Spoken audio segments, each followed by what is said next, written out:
Hamma jim. Hech kim indamayapti. Demak, hech kimni birovdan qarzi yo'q, krediti yo'qmi deyman-da.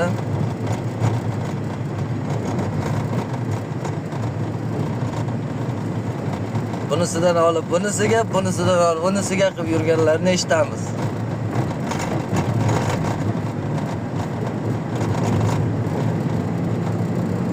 Mazza bo'lsa kerak-a?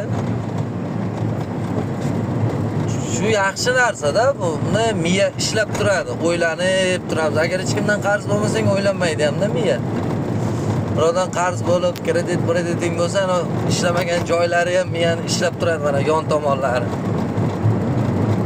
Quyosh tegmaydigan tomonlari bo'ladi-yu. O'sha tomonlari ham ishlab turadi-da, birodan qarz bo'lsang, o'ylanib yurasan. Yaxshi bu, sog'lik uchun ham, hamma narsaga yaxshi bu. Keyin bu narsani o'rgandim. Keyin aytaman sizlarga.